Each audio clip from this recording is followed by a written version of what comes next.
आप खाटू पहली बार कब आए थे? बाबा के अनन्य प्रेमी निस्वार्थ बाबा की सेवा कर उनका आगमन गोरखपुर हुआ। मैं पूरी रात गाता रहा, कानों में आवाज जाती थी। सवेरे मुझे बहुत अच्छा आशीर्वाद मिला उनकी तरफ से। श्री राधे, जय श्री श्याम। आप सभी का स्वागत है हमारे शो द साउंडस्केप पर। आज हमारे साथ हमारे स्टूडियो में मौजूद हैं बहुत ही प्रख्यात एवं गुणी भजन गायक, लेखक एवं कलन के जादूगर जिन्हें कहा जाता है सरदार हरमेंद्र पाल सिंह जी, जिन्हें हम सब रोमी जी के नाम से जानते हैं।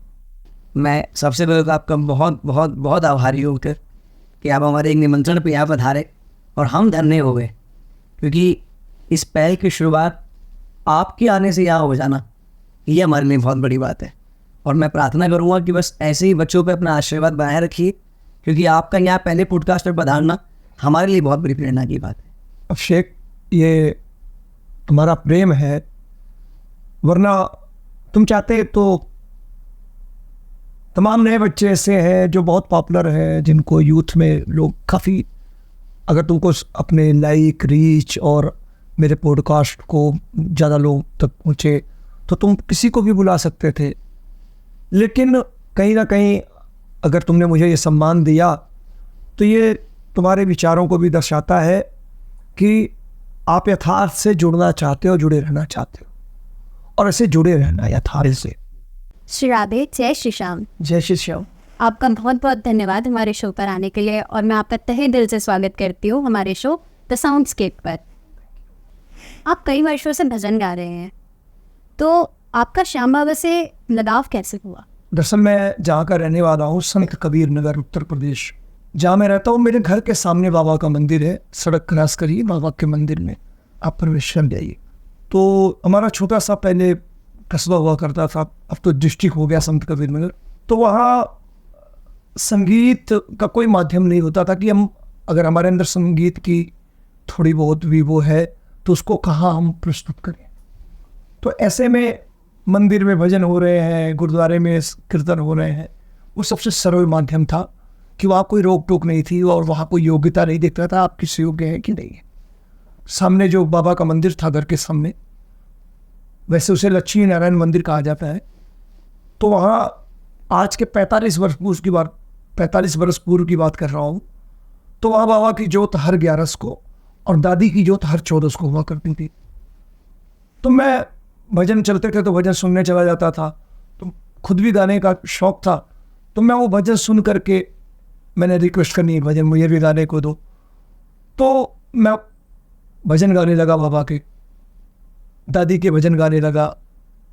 और सबसे बड़ी बात, मैं सच बताऊं, मैं बनावटी बात तो नहीं करना चाहता, मैं सिर्फ गाने के लिए वहाँ गया और धीरे धीरे धीरे धीरे धीरे धीरे बाबा से जुड़ता चला गया और ये सफ़र आज तक यहाँ पहुँच गया।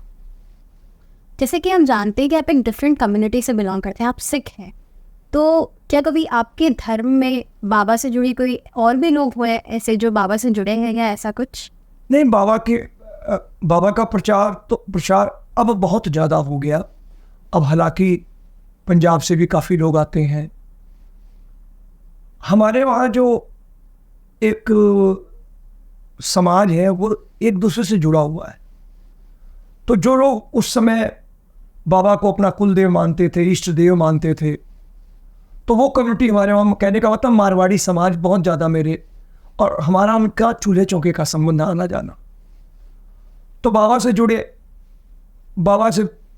भजन गाने लगे, तो उनके रिश्तेदारों ने मुझे बुलाना शुरू कर दिया, तो मैंने जाना शुरू कर दिया। और एक शुरू से सर्वधर्म समभाव, सारे धर्म की इज्जत और सम्मान करना, ये शुरू से सीखा है हमने। और हम गुरु ग्रंथ साहब की इस बात से प्रेरित है, ना कोई बैरी नहीं बेगाना, कोई बैरी नहीं, कोई बेगाना नहीं, सब। और यही बात हमें राम जी ने भी सिखाई, यही बात श्री कृष्ण ने भी सिखाई कि घृणा करनी है तो पाप से करो, पापी से नहीं। तो हम सारे समाज के लोग इकट्ठे बैठा करते थे, सब अपने अपने तरीके से प्रार्थना करने के लिए आज़ाद है, सब करते थे। मैं जाने लगा, मेरे को अच्छा लगने लगा। तो मेरा जुड़ाव धीरे धीरे धीरे होने लगा। मेरी मदर भजन शब्द गाती थी गुरुद्वारे में, मैं भी गुरुद्वारे में शोभा यात्रा में शब्द गाने, लेकिन वो साल में 1-2 बार उत्सव होना तब हमने करना। यहाँ हर महीने बैठ करके बाबा का भजन, दादी का भजन, माता का भजन। तो धीरे धीरे मेरा रुझान बढ़ता चला गया और मेरे वहाँ कभी किसी ने इस दृष्टि से नहीं देखा कि मैं सिख हूँ और श्याम बाबा के भजन गाता हूँ, या मैं सिख हूँ माता की भेंटें गाता हूँ। मेरे घर में भी यही कहा गया, भजन गाते हैं अच्छा काम करते हैं, ईश्वर की आराधना करते हैं अच्छा काम करते हैं। ये कोई भेदभाव नहीं कि मैं श्याम बाबा के भजन गाऊं, माता रानी के गाऊं या हनुमान जी के गाऊं तो कोई मुझे इस निगाह से कहे कि नहीं आप सिख होकर के वहाँ क्यों जाते हो, ऐसा कुछ नहीं। हमारी आस्था भी है और हमको प्रेम भी है। जैसे आपने बताया कि आपका धीरे धीरे जो आपके घर के सामने श्याम मंदिर था वहाँ से आपका बाबा से जुड़ा हुआ। हाँ। तो आप खाटू पहली बार कब आए थे? ये बात कोई हो गया 40 वर्ष पहले की बात है। गुरुजी आदरणीय श्याम सुंदर शर्मा जी, स्वर्गीय श्याम सुंदर शर्मा जी या ब्रह्मणी स्वर्गीय श्याम सुंदर शर्मा जी कहूँ उनको, बाबा के अनन्य प्रेमी, निस्वार्थ बाबा की सेवा करते थे। उनका आगमन गोरखपुर हुआ। एक फर्म हुआ करती थी सुरेखा केमिकल्स, तो मैं बाबा के भजन गाता था तो पूरी रात का कीर्तन था। तो गुरुजी वहाँ आए थे, तो ये हुआ कि गुरुजी सारे आप तो गाएंगे नहीं, तो एक और भी कोई सिंगर चाहिए। तो उन्होंने मेरे को कहा, मैं टीम लेकर वहाँ गया। तो वहाँ मैंने, गुरुजी ने अपना 2.5-3 घंटा गाया, फिर उसके बाद पूरी रात बाकी टाइम हमने गुजारा। गुरुजी भी वहीं रुके हुए थे, उस समय कोई होटल वगैरह में रुकता नहीं था कीर्तन स्थल पे। और गुरुजी बहुत सरल थे। श्याम सुंदर शर्मा जी जैसा सरल इंसान मैंने पूरे श्याम जगत में नहीं देखा अपनी लाइफ में। बहुत सरल थे, सम्मान प्यार में कहीं भी बैठ जाना, कहीं भी रात बिता लेनी। तो उसी फैक्ट्री के एक कमरे में गुरुजी अपना कीर्तन करके बैठे और मैं पूरी रात गाता रहा। कानों में आवाज़ जाती थी। सवेरे मुझे बहुत अच्छा आशीर्वाद मिला उनकी तरफ से और उन्होंने कहा, भाई खाटू गया कि नहीं? मैंने कहा नहीं गया हूँ। तो जिन्होंने मुझे बुलाया था उसके 3 महीने बाद फागुन का मेला आने वाला था, तो उन्होंने उनसे कहा भाई इस बार इसको खाटू लेके आओ। तो उन्होंने मेरे से कहा, रोमी जी आप एक काम करो, हमारी शोभा यात्रा निकलती है, आप उस शोभा यात्रा में भजन गाओ आकर, उसके बाद हम लोग खाटू चलेंगे। मैं उनके यहाँ बड़ा खुश कि खाटू चलेंगे। तो मैंने उससे पूछा, खाटू मतलब जैसे चलेंगे तो कैसे क्या रहेगा? बोले जो भजन आप गाते हो, उस समय लखा जी के भजन आए हुए थे, कैसेट थी करीर वाली, तो हम लोग गाया करते थे। बोले ये सब आते हैं वहाँ पे। तो मैंने सोचा चलो सब अच्छे अच्छे लोगों को सुनेंगे, मुलाकात होगी, चले हम भी बाबा के दरबार में भजन गाने जाएंगे। मैं साफ बोलूँ, मैं कोई लाग लपेट नहीं कि मैं इस भाव से नहीं गया कि मैं दर्शन करने जा रहा हूँ या कहीं तीर्थ स्थान पर जा रहा हूँ। मैं भजन गाने गया कि मुझे भजन गाने हैं, मैं सबसे मिलूंगा, भजन गाऊंगा। तो उनके वहाँ कार्यक्रम शोभा यात्रा का कंप्लीट हो गया। कुछ वजह ऐसी रही कि वो ना मुझे ले जा सके ना मैं जा सका। सप्तमी को उनकी शोभा यात्रा खत्म होती है। हम लोग कार्यक्रम बना के बैठे कि हमें खाटू जाना है पूरी टीम लेकर के। मैं घर आ गया, वो कार्यक्रम नहीं बन पाया उनके साथ जाने का। ये मैं बाबा की कृपा मानता हूँ और बाबा का आशीर्वाद मानता हूँ या बुलावा मानता हूँ। मैं घर आया सप्तमी को उनका कीर्तन करके। अष्टमी का दिन मेरे पास, मेरे बगल में एक बथवाल फैमिली है, केदार जी बथवाल बड़े भैया है वो, उनकी पत्नी जो है भाभी जी मेरे को बहुत मानती थी, अब तो वो नहीं रही। नौकर उनके घर से आया, बोले भाभी जी बुला रही हैं आपको। मैंने कहा क्यों? बोले नहीं चलिए बहुत ज़रूरी काम है, बुला रही हैं। मैं गया, मैंने कहा भाभी बोले क्यों बुलाया? बोले रोमी भैया हम लोग इस बार खाटू नहीं जा पा रहे हैं, पर एक कीर्तन कर दीजिए हमारे घर बाबा का। कल? मैंने कहा हो जाएगा। बोले क्या खर्चा वर्चा कैसे क्या आएगा? तो उस समय कोई ये पेमेंट वगैरह का कुछ ऐसा नहीं था। तो मैंने कहा भाभी कीर्तन तो कर देंगे, लेकिन आप इतना मुझे पैसा दीजिए कि हम 4-5 लोग जो अपनी टीम में है 6 लोग की, हम खाटू जाना चाहते हैं। तो बोले ठीक है। आप कीर्तन करो और जो भी होगा। हम लोगों ने उनके यहाँ कीर्तन किया और उन्होंने हमको उतने पैसे दिए, मैं पूरी टीम लेकर के खाटू। और उस समय मैं साउंड अपने वहाँ से लेके आया था। खाटू हमारे वहाँ से लगभग 1100 साढ़े 1100 किलोमीटर है। ट्रेन पे बसों पे सफ़र करके साउंड लादना, इंस्ट्रूमेंट साथ में।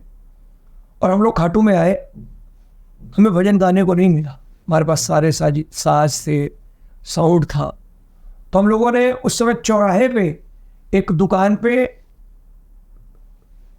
बिजली का कनेक्शन लेकर के साउंड लगा करके सड़क पे ही कीर्तन कर लिया कि लाए तो 1 घंटा गाने ही गाना है। और फिर मैं जब दर्शन करने गया वहाँ बाबा के, तो उस समय 10वीं का कीर्तन मंदिर के बाहर ही होता था और फिर 12 का कीर्तन मंदिर के बाहर ही, वहीं सीढ़ियाँ चढ़ के अंदर मैंने कीर्तन बैठा हुआ उन सबके साथ। फिर बाद में सीढ़ियों के नीचे होने लगा उतर के, तो मैं वहाँ भी कीर्तन हो रहा था तो मैं वहाँ भी बैठ गया। वहाँ गुरुजी बैठे हुए थे, ब्रह्मलीन स्वर्गीय श्याम सुंदर शर्मा जी थे, आदरणीय नंदू भैया भी थे, जयशंकर चौधरी जी भी थे वहाँ, और मोहनदास जी महाराज भी थे बैठे हुए। उस समय स्वर्गीय आलू सिंह जी महाराज ब्रह्मलीन आदरणीय गुरुवर वो भी मौजूद थे वहाँ। तो मुझे दर्शन करने का सौभाग्य मिला। और पेटी और नगाड़े पर कीर्तन होता था, 2 माइक लगे होते थे। तो मैं गुरुजी के बगल में बैठ करके मैंने भजन सुने। फिर मैंने बाबा को अर्जी लगाई, बाबा इस बार आपने मुझसे भजन नहीं सुने, अगली बार जब आओ मुझसे भजन जरूर सुनना। फिर अगली बार कुछ ऐसा साथ में हुआ वाकया कि वहाँ अर्जी नहीं लगी। फिर मैंने कहा बाबा ठीक है, थोड़ा 2-4 जगह गाया, वहाँ से निशान लेके चले, पूरे रास्ते गाते आए। फिर मैंने अर्जी लगाई, बाबा भजन तो आपको सुनने ही पड़ेंगे, मैं भजन सुनाने आता हूँ। और कोई ध्येय नहीं था, कोई ये नहीं कि बाबा मुझे ये दे दो, बाबा मुझे, कुछ नहीं, भजन सुन लो। अगले बरस फिर गया और फिर जब उसने सुनी तो ऐसी सुनी कि आज तक सुनता चला आ रहा है। जैसे कि आप 4 दशकों से भजन गा रहे हैं, और जैसा कि आपने अभी बताया कि जब आप खाटू में मंदिर में कीर्तन किया करते थे, तो क्या आप हमें ये बता पाएंगे कि उस वक्त के कीर्तनों में और अब के कीर्तनों में आपको क्या फर्क महसूस हुई? दरअसल उस समय कीर्तनों में एक भाव था, ऐसा नहीं कि आज भाव नहीं है, आज भी है। लेकिन जैसे जैसे व्यवसायिकता बढ़ती जा रही है, आदमी प्रोफेशनल होता जा रहा है, मुझे ये समझ में नहीं आता हमें या किसी भी गायक को अपना गुणगान करने के लिए ठाकुर ने नियुक्त किया है। अगर प्रभु ना चाहता तो हम गा नहीं सकते। काफ़ी लोग हैं जो घूम रहे हैं, अच्छा गाते हैं, लेकिन ईश्वर की मर्जी नहीं, वो वहाँ तक जाके गा नहीं पाते, वहाँ जाके वापस आ जाते हैं। तो मैं कभी कभी इस बात को सोचता हूँ कि कारण ही प्रभु ने नौकरी दी, अपनी नौकरी दी, तो हम व्यावसायिकता के चक्कर में पड़ करके लोगों की नौकरी करने लगे, हम लोगों को खुश करने के लिए गाने लगे। मैं ये मानता हूँ कि आप लोगों को जोड़ने के लिए कुछ प्रतिशत अपने भजनों में वो लाओ, लेकिन आपको भाव ठाकुर के प्रति ही रखने पड़ेंगे। आपको ये नहीं कहना का वो है कि आजकल लोग सुनते ही नहीं हैं, आजकल लोग सुनते ही नहीं हैं, आजकल जो आप सुनाते हो वो सुनते हैं, लोग नहीं। लोगों को आप कुछ अच्छा सुनाओ, अच्छा सुनेंगे। और मैं हमेशा से कहता आया हूँ, आगे भी कहता रहूँगा, भजन कथा, भगवत कथा, ये विचारों का आदान प्रदान होता था। हम भजनों से बहुत कुछ सीखते थे, भजन जीवन बदलते थे, कथाएं हमारा जीवन बदल देती थी। हमारे अपने टाइम में एक सब्जेक्ट हुआ करता था नैतिक शिक्षा, मॉरल साइंस जिसे कहते हैं, ठीक। तो वो चीज़ें ऐसे नहीं थी, वो हम कुछ सीखें, हम कुछ जाने, तो जिससे हमारे जीवन में कुछ परिवर्तन आए। भागवत कथाओं में या भजनों में कभी कभी कुछ ऐसे विचार मिल जाते हैं कि जीवन बदल देते हैं। और मैं चमत्कार की बात नहीं करता हूं, चमत्कार को मैं वो नहीं करता, कहते हैं कि प्रैक्टिकल बात करना चाहता हूं कि अगर भजनों में निहित विचारों को कहीं थोड़ा भी कोई अपना ले, थोड़ा भी, तो उसका जीवन बदल सकता है। क्योंकि मैंने ऐसा होता देखा है। कई कई भजन हमारा जीवन बदल देते हैं। मैंने एक भजन लिखा था, क्यों भटके मन बावरे क्यों तू रोता है, सांवरिये का प्रेमी हो क्यों धीरज खोता है, तू कर विश्वास है प्यारे सांवरा साथ है प्यारे। ठीक, उसमें मैंने लिखा था कि बहुत जल्दी लोग हिम्मत हार जाते हैं। उगता है कर सुबह को सूरज, सांझ को वो ढल जाता है, और ये जीवन भी इसी तरह है, सुख दुख आता जाता है। वर मांग प्रभु से जीने का, सुख दुख के आंसू पीने का, सुख में हंसता दुख में क्यों तू नैन भिगोता है, और सांवरिये का प्रेमी हो क्यों धीरज होता है।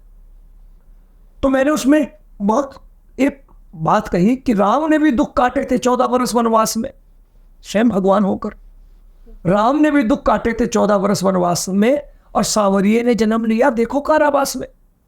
स्वयं भगवान, उनकी मां जिनकी सारी उम्र अपने भाई के जेल में भी थी, कि राम ने भी दुख काटे थे 14 वर्ष वनवास में, सांवरिये ने जन्म लिया देखो कारावास में। लेकिन ये कहे कन्हैया बिन फल की इच्छा कर्म करो, क्योंकि कर्म हमारा अच्छा कुल के पाप को धोता है, और सांवरिये का प्रेमी हो क्यों धीरज खोता है। अब इस भजन से मैंने क्या प्रेरणा ली है तो मैं ज़्यादा नहीं बोलूँगा, लेकिन मेरे जीवन का वाकया है कि किसी इंसान ने जो सुसाइड करने जा रहा था, उसकी पत्नी ने मुझे कहा कि ये भजन मेरे लिए, मेरे जीवन के लिए एक वरदान साबित हुआ, और मेरे पति लौट करके ला रहे। तो एक विचार था उसमें, उन विचारों से उनका जीवन संवर गया। आज हम विचारों के परे जा रहे हैं, और विचारों के परे भजन, विचारों के परे होकर कथा ठीक उसी तरीके से है जैसे शरीर से प्राण निकल जाए। निर्जीव तो निर्जीव, आप लोगों के मनोरंजन के लिए कोई चीज गा रहे हो तो वो भजन नहीं है, वो गीत है। और गीत और भजन में यही फर्क है। तो ये गीत और भजन का, भजन जिसमें विचार हो, भजन जिसमें प्रार्थना हो, भजन जिसमें ठाकुर की महिमा हो, भजन जिसमें प्रभु का धन्यवाद हो, भजन वो जिसको गा करके आपको अंदर से सुख मिले, ये कि मैंने आज अर्जी लगाई। मैं सभी से कहना चाहता हूं, या तो आप भजन को अर्जी मानना छोड़ दो, आप ये मान लो कि भजन हमारी कमाई का जरिया है, हमको लोगों को खुश करके कमाना है, और लोगों को जो पसंद है, जो तुमको वो पसंद वही बात करेंगे करके आप गाइए और चले आइए। फिर ये मत बोलिए कि भजन अर्जी है। भजन अर्जी है तो एप्लीकेशन बहुत सोच समझ के लिखी जाती है। अधूरी एप्लीकेशन अधूरी कार्रवाई करती है, और हम एप्लीकेशन में ऐसी कोई चीज़ लिख भी नहीं सकते जो अगर हम पे पड़ जाए तो हमारा हित की जगह अहित हो जाए। आपने एक नहीं, आपने काफ़ी ऐसे भजन लिखे हैं जो सबके लिए बहुत प्रेरणादायक रहे हैं। उन भजनों के शब्दों में, जैसे आपने अभी एक अपना भजन की कुछ लाइनें हमें बताई, उन भजनों के शब्दों में बहुत गहराइयाँ हैं। तो इन गहराइयों के पीछे का राज क्या है? देखिए, मैं बेसिकली, हमारा क्षेत्र हिंदी भाषी क्षेत्र है, उत्तर प्रदेश से रहने वाला हूँ, और हिंदी का माहौल रहा थोड़ा सा ग्रंथों को पढ़ना या जो संत हैं उनकी कथाओं को सुनना, और सुन करके फिर एक विचार बनाना, फिर उस विचार को भजन में डालना। आज से 20-25 साल पीछे जाइए, उस समय भजनों में अक्सर ये लिखा जाता था कि ये जीवन नश्वर है, आपको 4 व्यक्ति उठा के ले जाएंगे, आपका ऐसा करेंगे वैसा करेंगे, ये जीवन। और वाकई वही भजन थे कि आप मोह माया से परे हट के प्रभु से जुड़िए। यही कहा जाता था कि प्रभु का नाम सच्चा है, बाकी सब मिथ्या है। आप जिन ये महल अटारी ये सब छूट जाएगा, ठीक, इन्हीं को भजन कहा जाता था। आज पीछे जाइए 25-30 साल, और आज भजनों में हम वो महल अटारी मांग रहे हैं। आज भजनों में हम वही मांग रहे हैं जिन चीज़ों से भजन हमें दूर हटाना चाहते हैं, कथाएं दूर हटाती हैं उन चीज़ों से। आज उन कथाओं में, उन भजनों में हम वही चीज़ वापस मांग रहे हैं। कथाओं में बताया जा रहा है ऐसा करोगे तो तुमको फैक्ट्री मिल जाएगी, तुमको महल मिल जाएगा। तो ये बहुत बड़ा एक फ़र्क है, और जब तक हम इस फ़र्क को नहीं मिटाएंगे हमारे बच्चे भटक जाएंगे, हमारी पीढ़ियाँ भटक जाएंगी, क्योंकि भजनों की परिभाषा बदल जाएगी। इसलिए मेरी कोशिश रहती है कि मैं व्यावसायिक नहीं होना चाहता, हालांकि मैं ईमानदारी के साथ स्वीकार करता हूँ, मैंने बच्चे पाले हैं भजन गा के। मैं आज कहना चाहता हूँ, मैं आज आपके पॉडकास्ट पे इसलिए नहीं आया कि मुझे प्रचार मिलेगा। मुझे प्रचार चाहिए होता तो मेरे पास भी बहुत तरीके थे अपना खुद का प्रचार करने के लिए। मैं सक्षम हूँ, मैं बहुत कुछ लिखना जानता हूँ, ठाकुर की कृपा भी है। मैं महीने में 20-25 कीर्तन करता था, आज भी 18-20-17 कीर्तन करता हूँ महीने में, मेरे को कोई प्रॉब्लम नहीं है। लेकिन मैंने हमेशा कोशिश की कि जो रात अपनी काली कर रहा है आकर के बैठा है, जो किसी उसके जीवन में कोई ऐसी अच्छी बात जाए, हम उसको, स्वयं भगवान ने भी, स्वयं श्री कृष्ण भगवान ने भी ये नहीं कहा कि तुम मेरे भरोसे बैठे रहो, कहा हो तो बताइए। स्वयं श्री कृष्ण भगवान ने, जब अर्जुन ने धनुष रखा महाभारत युद्ध के शुरुआत में कि मैं नहीं लड़ूंगा, तो श्री कृष्ण ने ये नहीं कहा कि जाओ तुम सो जाओ आराम से और युद्ध जीत करके मैं तुम्हें दे दूंगा, जो आजकल भजनों में सिखाया जा रहा है कि नहीं सब काम वही करेगा। उस समय कृष्ण ने ये नहीं कहा, कृष्ण ने साफ कहा कि अर्जुन ये तुम्हारा धर्म युद्ध है, अगर तुम इसे नहीं लड़ना चाहते हो तो मैं भी कुछ नहीं कर सकता, तुम हस्तिनापुर छोड़ दो। कौरव यही चाहते हैं, लेकिन अगर तुम इस युद्ध को लड़ते हो और मुझ पर तुम भरोसा करते हो कि मैं तुम्हारे साथ हूं, तो विजय तुम्हारी होगी, और ये युद्ध धर्म युद्ध कहलाएगा। युगों युगों तक इस युद्ध की चर्चा होगी, ये पाप और पुण्य के बीच का युद्ध होगा। श्री कृष्ण चाहते तो चमत्कार दिखा के कहते तुम जाओ, तुम तो मेरे मित्र हो, आराम करो, मैं चमत्कार दिखा दूंगा। लेकिन उन्होंने वहां भी संदेश दिया बिना कर्म के गति नहीं है, इसीलिए श्री कृष्ण को हम कर्मयोगी कहते हैं, वो कर्मयोगी है, उन्होंने कर्म का संदेश दिया। मैं, प्रभु राम ने हमें भाइयों के साथ प्रेम करना सिखाया, परिवार का, गुरुजनों का, प्रजा का, सबका सम्मान करना सिखाया, और श्री कृष्ण ने हमको कर्म करना सिखाया। आज के समय में जो प्रभु कृपा है उसका अर्थ, उसका मूल्य बहुत बदल गया है। लोग सोचते हैं हम किसी देव के पास गए, उसने हमें दे दिया, उसने हमारी 4 इच्छाएं पूरी कर दी तो प्रभु कृपा हो गई। क्या ऐसा है?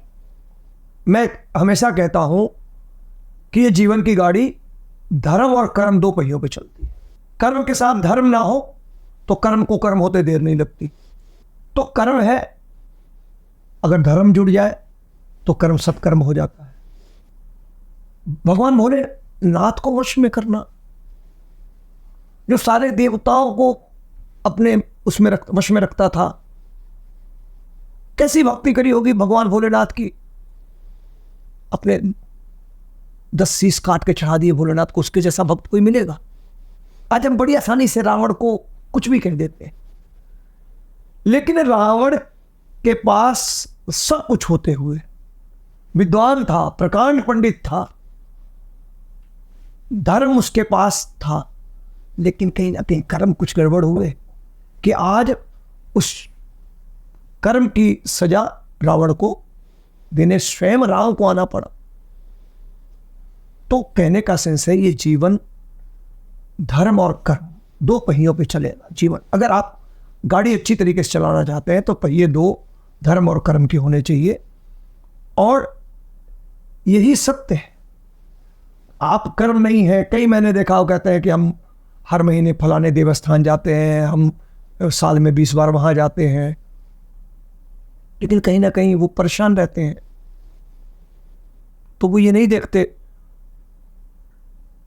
कि मैं परेशान क्यों हूँ। वो कहते हैं यार कृपा नहीं हो रही। मुझे याद आ रहा है, वो उसने मुझे लाइन पंक्तियाँ सुनाई थी कि चौखट बदल बदल के ना रोना चाहिए, इष्ट देव तो अपना एक ही होना चाहिए। तो उसमें उसने जिक्र किया था कि हम तो आजकल चौखट बदल देते हैं। किसी ने कह दिया अच्छा यार यहाँ सुनवाई नहीं हो रही, चलो कहीं और चल। अरे इवन कि गुरु बदल रहे हैं लोग, चकाचौंध देखी गुरु बदल गया है। और मैं बार बार कहता हूं गुरु बदलने से ग्रंथों की परिभाषा नहीं बदलती। तो अगर आपने ग्रंथ पढ़े होते या ग्रंथ समझे होते अपने पिछले गुरु से, तो आपको गुरु नहीं बदलना पड़ता। आपने नवा समझाना, आगे समझना चाहते हैं, फिर कोई नया आ जाएगा, आप उसको गुरु धारण कर लोगे। तो गुरु बदलने से ग्रंथों की परिभाषा नहीं बदलेगी। और प्रभु ने आपको इंसान बनाया, मानव बनाया, बुद्धि विवेक दिया, आपके माँ बाप ने आपको पढ़ाया लिखाया। मैं अभी चर्चा कर रहा था, अब हनुमान चालीसा है, आप एक एक शब्द समझ के पढ़िए। उस हनुमान चालीसा में सब कुछ हनुमान जी से मांग लिया गया है जो एक इंसान को चाहिए। सब सुख रहे तुम्हारी तुम रक्षण करो, ऐसी तमाम चीजें हैं कि जो हनुमान चालीसा में प्रभु से, हनुमान जी महाराज से मांगे। लेकिन अब देखिए, अगर आप हनुमान जी से साक्षात्कार करेंगे और आप कहेंगे कि हमको प्रभु कृपा चाहिए, आप, तो मेरा विचार है, जो मेरा मानना है कि हनुमान जी अगर सच्चे भक्त हैं तो आपको कान पकड़ करके वो राम जी के पास लेके जाएंगे और कहेंगे देख यहां से मुझे मिला है, तुम यहीं से मांग ले। वो ऐसे गुरु हैं, जय जय जय हनुमान गोसाई कृपा करो गुरुदेव। वो ऐसे गुरु हैं, गुरु का काम क्या है? सत्य से जोड़ना। गुरु का काम क्या है? सब्जेक्ट से जोड़ना। एक हनुमान जी महाराज ऐसे गुरु हैं जो आपको सब्जेक्ट से जोड़ते हैं, और वो सब्जेक्ट है राम। कि प्रभु की प्राप्ति आपको कैसे होगी, हनुमान जी महाराज बताते हैं। अब जो यंग जनरेशन है, जो यंग जनरेशन के भजन प्रवाहक है, उनमें से कोई ऐसा है जो आपका फेवरेट है? भजन के क्षेत्र में अगर किसी से प्रभावित हुआ, भजन गायन के क्षेत्र में, तो स्वर्गीय नरेंद्र चंचल जी से मैं बहुत प्रभावित हुआ। उनकी भेंटों में मुझे विचार मिलता था, एक बढ़िया बात मिलती थी। मैंने कई भेंटें उनकी सुन करके उनसे प्रेरित होकर बाबा श्याम के भजन लिखे, ये मैं कहता हूँ, क्योंकि मुझे अच्छा लगता था। मुझे लगता था ये थॉट जो स्वर्गीय आदरणीय माता के लाडले नरेंद्र चंचल जी ने दिया है, पंजाबी में गाया है, तो पंजाबी कम समझते हैं लोग, तो हिंदी में मैं इसको ऐसा अच्छा लिखूं कि ये जन जन तक पहुंचे। ये थॉट बहुत अच्छा है, विचार बहुत अच्छे हैं, तो मैं उनको मानता था। फिर उसके बाद मैंने श्याम बाबा के क्षेत्र में अगर किसी को सुना, तो पहले ब्रह्मलीन स्वर्गीय श्याम सुंदर शर्मा जी को सुना, और काफ़ी उनके भी विचार खूब भजनों में। मैं उनकी एक बार बताऊँ, हम लोग सिलीगुड़ी कीर्तन में जाते थे, तो एक एक हफ्ता रह जाते थे वहाँ कीर्तन में। तो कमरे में बैठे नानी बाई का मायरा अपने भजनों के माध्यम से गा रहे थे, तो उन्होंने गीत लगाया, कौन मारे भाती आवेगा। नानी कह रही कौन मारे भाती आवेगा, ऐसे कुछ था, मुझे भूल रही है धुन, कौन मारे भाती आवेगा।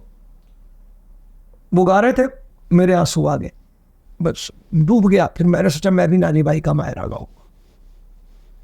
फिर एक दिन स्वर्गीय कुंज बिहारी जी मुजफ्फरपुर में कीर्तन कर रहे थे, उन्होंने नानी बाई का मायरा एक भजन उन्होंने लिखा था, उसी पर गाया।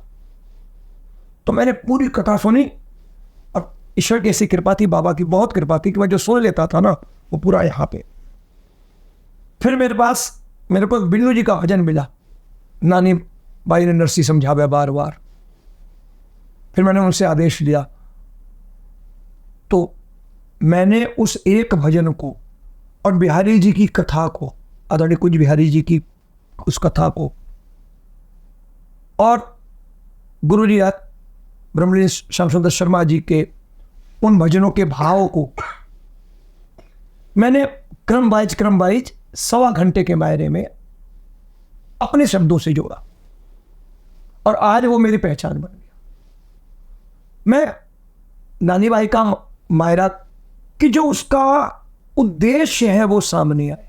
दहेज प्रथा का खात्मा हो, बेटियों का अपमान बंद हो, भ्रूण हत्या बंद हो, बेटियों का लोग सम्मान करें, बहू जब घर में आती उसका सम्मान करे कि जिस पिता ने अपने कलेजे का टुकड़ा दान में दे दिया हो, उससे अब और क्या मांगना चाहते हो, क्या लेना चाहते हो। तो मैं नानी बाई का मायरा जहाँ लगाता था लोग सुनते थे, और आज भी मेरी पहचान है, लोग सुनना चाहते हैं मुझसे।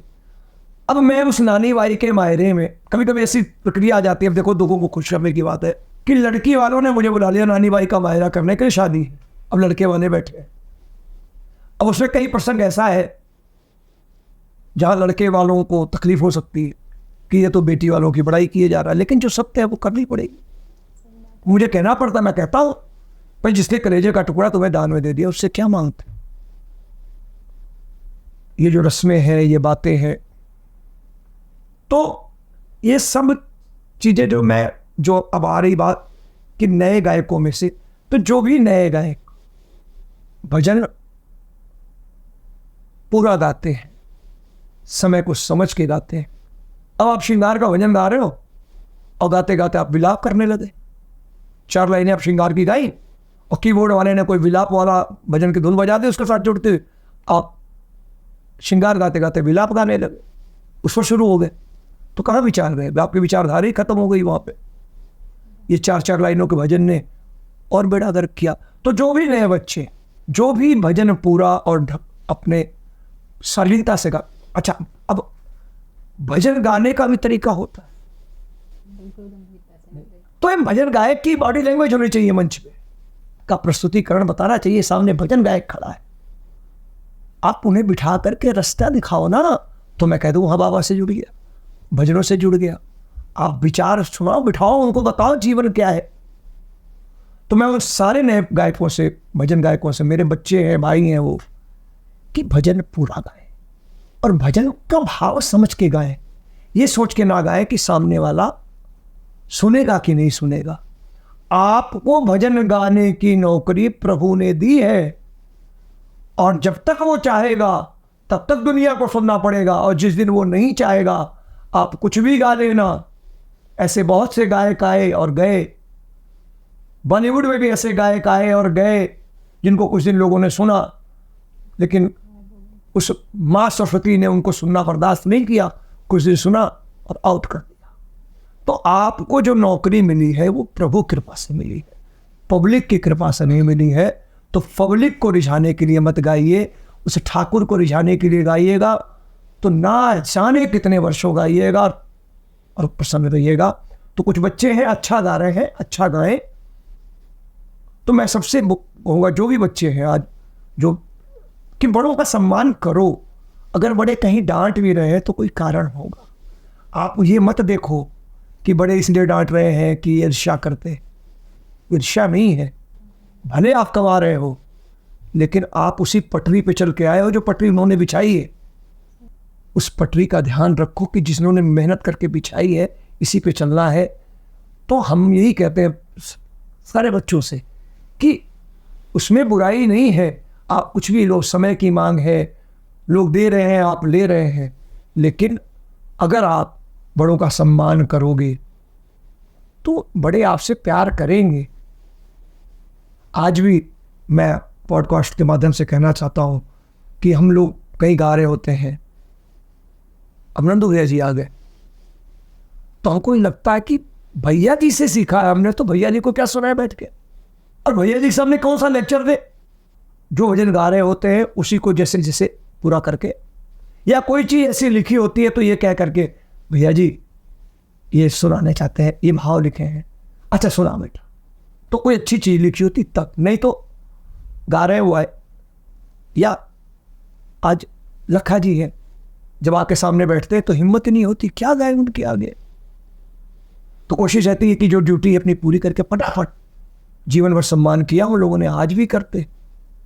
तो इसका मतलब ये थोड़ी है कि हम उनका सम्मान करते हैं तो हम योग्य नहीं है, उनके आशीर्वाद से ही इस योग्य बने। तो मैं सबसे यही बोलूँगा, आप किसी भी ऊंचाई पे पहुँचो, जो प्रभु ने हमको दिया हम उसी को दिखाने जा रहे हैं।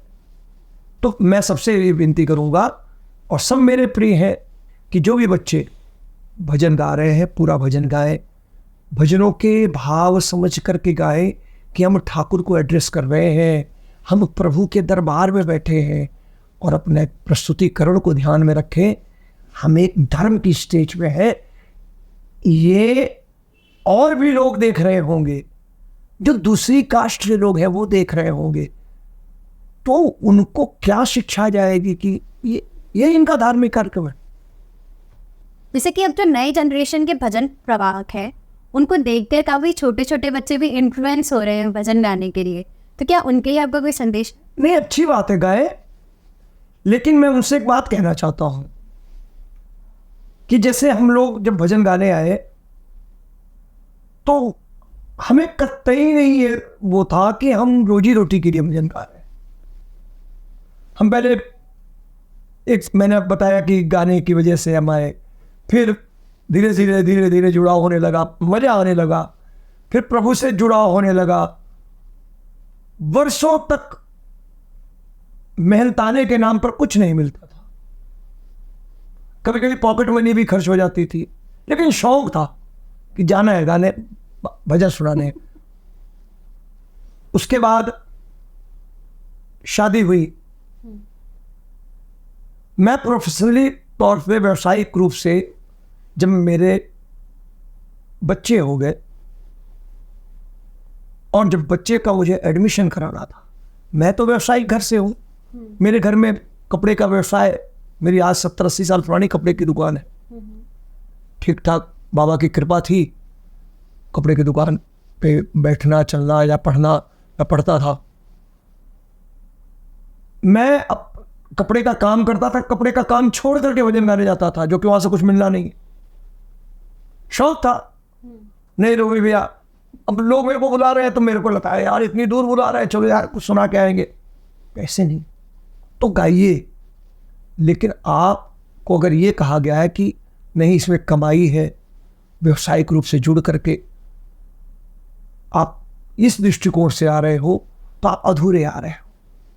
आप अपनी पढ़ाई पे ध्यान दो पहले, क्योंकि आपके अंदर भजन गाने की प्रेरणा है, आपके अंदर संगीत है, गीत है, तो वो आपको बाद में भी आप उस पर कार्य कर सकते हो। लेकिन पढ़ाई अगर बीत जाएगा वक्त, तो पढ़ाई वापस नहीं मिलेगी। तो पहले पढ़ो और गाओ, भजन गाओ, अच्छी बात है, फिल्मी गाने नहीं गा रहे हो, लेकिन कॉमर्शियल रूप से गा करके समय खराब मत करो। पहले पढ़ लो, फिर धीरे धीरे भजन गाते गाते गहराई में जाओगे, तो आपके मुंह से भजन गाया, आपके मुंह से कुछ समझाया, अच्छा भी लगेगा, लोगों को सुनने में समझ भी आएगा। ये बात अलग की है कि कुछ परिवारों की मजबूरी है, आर्थिक रूप से कमज़ोर है, तो नहीं तो चलो यही जरिया कुछ मिल जाए, तो मैं उनकी बात नहीं कर रहा, भाई उनकी मजबूरी है, ठाकुर उनको भी नौकरी पर लगा रहा है, बच्चों को भी। लेकिन अगर आपको ठाकुर ने प्रेरणा दी है तो अच्छी बात है, आप फिल्मी गाने नहीं गा रहे हो, आप इधर उधर और कोई काम नहीं कर रहे हो, भजन से जुड़े हो, तो मैं उनसे यही कहूँगा गाइए, धीरे धीरे ठाकुर की सेवा करिए। तो सैलरी तो वो देगा ही देगा, एक टाइम आएगा, तनख्वाह अच्छी देगा वो, और वो ईमानदार मालिक है, वो अपनी नौकरी करने वाले को तनख्वाह पूरी देता है, बोनस के साथ देता है, वो देगा। लेकिन कम से कम कुछ सेवा कर लो, कुछ उसके बारे में जान लो, समझ लो। एक रूप से आप चाहते हो कि मैं पॉपुलर हो जाऊँ, तुरंत आपने उस हिसाब से, उसी लहजे से बोलना, उस हिसाब से आपने लोगों को समझाना शुरू कर दिया। तो मैं उनसे विनती करता हूँ, अपनी उम्र के हिसाब से भजन गाएं, प्रेम से गाएं। भजन गाना अच्छी बात है, उनका भी जीवन बदल देगा भजन, लेकिन कम से कम प्रभु को जाने समझे, समय आने दें कि भजन के भाव देखिए कैसे बदलते हैं। मैंने ये बात पूछी, और हो सकता है ये पॉडकास्ट आदरणीय नंद किशोर शर्मा जी, नंदू भैया सुने तो उन्हें याद आएगा कि मैंने उनसे पूछा, भैया जी क्या परिस्थितियों के अनुसार भजनों के भाव बदलते रहते हैं? बोले हाँ बेटा, जैसी इंसान की परिस्थिति होती है वैसे भाव निकलते हैं। कैसे? बोले जब मैं परेशान था, मतलब उतनी आर्थिक संपन्नता नहीं थी। भजन कीर्तन में जाता था, बाइक से जाना पड़ता था। बोले एक दिन बारिश में फंस गया, मुजफ्फरपुर से कीर्तन करके आ रहा था, तो मैंने बाबा से कहा, बाबा तुम्हारी सेवा करें, कम से कम एक गाड़ी तो हो, कम से कम आसानी से आपकी सेवा कर सकूं। बोले इस वक्त मैंने लिखा, भर दे रे शाम झोली भर दे, ना पहला बात हो, क्योंकि वो समय और परिस्थिति की मांग थी। मैंने कहा तो आपने चीज और लिखी कि क्या मांगू जी, क्या मांगू। बोले समय बदला, प्रभु ने सब कुछ दिया, कुछ ऐसा नहीं छोड़ा। तब मेरे को आया कि क्या मांगू, अब तो तुम्हारा प्रेम ही चाहिए और कुछ नहीं चाहिए। तो मैंने उनसे प्रेरणा ली, क्या मांगू जी, क्या मांगू, श्याम प्रभु तुमसे क्या मांगू। एक मुझे और उन्होंने लिखा था, मैं दुखिया नीर बहाता, तू बैठा मौज उड़ाता। मैंने कहा भैया जी ये कि मैं दुखिया नीर बहाता, तू बैठा मौज उड़ाता। बोले रोमियो दिन बीत गए, वो परिस्थिति कोई ऐसी आई थी तो मन के भाव निकल गए कि, लेकिन अब आप बोलिए भैया जी नहीं गाते इस भजन को, मैं दुखिया नीर बहा। बोले वो चीज है ही नहीं, मैं क्यों गाऊं, परिस्थिति नहीं रही ना, तो मैं क्यों गाऊं, क्यों झूठ बोलूं, क्यों ठाकुर के सामने झूठी बात करूं। मैं भैया जी से बहुत प्रेरित हुआ, उनके विचारों से, और मैं आज भी इस बात को कहता हूं, आप ऐसी चीज गा रहे हो जो आपके साथ है नहीं। 10 तोले की चेन पहन रखी है आपने, 10,000 का कुर्ता पहन रखा है, अब ये भजन गा रहे हो, घर वालों ने निकाल दिया है, दुखिया हूं, लाचार हूं। तो आपको लाचारी आपने देखी नहीं जीवन में, लाचारी होती क्या है। आप सिर्फ लोगों को इमोशनल करने के लिए, और वहां जिसकी सैलरी 50,000 रुपए है, उसको उस महीने 10,000 रुपये कहीं से और बोनस मिल गया, वो मिठाई का डब्बा लेके आया बाबा के दरबार, बाबा तेरी बड़ी कृपा, आज बच्चे की फीस सोची थी आ गई, तेरी कृपा हो गई, वो तो खुश है। अरे आप महिमा बताओ कि ये सबको देता है, ये कृपा करता है, कर्म करो, इससे जुड़ो, इसके दरबार में आके इससे कुछ सीखो। तो मैंने बच्चों से यही कहूँगा कि धीरे धीरे आपके भाव भी परिपक्व होते जाएंगे। वो परिपक्वता तब आएगी जब आप व्यावसायिकता से दूर रहोगे। आप लोगों को रिझाने के लिए नहीं, आप ठाकुर को रिझाने के लिए गाओगे धीरे धीरे, तो परिपक्वता आपके अंदर आती जाएगी और व्यावसायिक शुरू से बन जाओगे तो आप लोगों को ही जीवन भर खुश करने के लिए गाओगे, ठाकुर को खुश नहीं कर पाओगे। इतनी सुंदर बात कही आपने। मेरा एक क्वेश्चन है जो मैं शायद आपसे करना चाहती थी। हम सब हैं, हम सब मंदिर भी जाते हैं, पूजा भी करते हैं, भजन भी गाते हैं, सुनते भी हैं, लेकिन जब कठिनाइयाँ आती है, जब जीवन में मुसीबतें आती है, उतार चढ़ाव आते हैं, उस वक्त पे कहीं ना कहीं ऐसा लगता है कि ठाकुर देख रहा है पर कुछ हो नहीं रहा, कुछ कर नहीं रहा। तो ऐसे जैसे भजन गायक है, क्या उनके जीवन में कठिनाइयाँ नहीं आती? कठिनाई तो सबके जीवन में आनी है, और कठिनाई आने के बाद प्रभु को कोसना यह मूर्खता है। अगर आप सुख झोली फैला के लेते हो तो कठिनाइयों को भी आप स्वीकार करना सीखिए, क्योंकि हमने स्कूल में दाखिला लिया है तो परीक्षा तो देनी पड़ेगी। अब उस परीक्षा का प्रश्न पत्र आपके हिसाब से नहीं बनेगा ना, वो तो जो टीचर वो बनाएगा उसका। अब अगर आपने पूरे साल अच्छे ढंग से पढ़ा है तो आप उनका जवाब तरीके से दोगे, पहली बात। और ये जीवन की परीक्षा है, इसका प्रश्न पत्र ठाकुर बनाता है। तो मेरे कहने का मतलब है, इस सत्य को स्वीकारना पड़ेगा कि सुख दुख सब उसकी मर्जी है। बस यही है, सुख आया तब भी थैंक यू करो, इसलिए मैंने ज़्यादातर शुक्राने के भजन लिखे। और दुख आया तो भी कहो ठाकुर इसको सहने की हमें शक्ति दो। जैसे सुख हमें बहुत ज़्यादा प्रभावित नहीं कर पाया, हम अहंकार में नहीं डूबे, तो दुख भी हमें तोड़ ना पाए। और हम इसमें भी तुम्हें याद करते हैं कि हमें इसे सहने की शक्ति, बस यही जीवन है।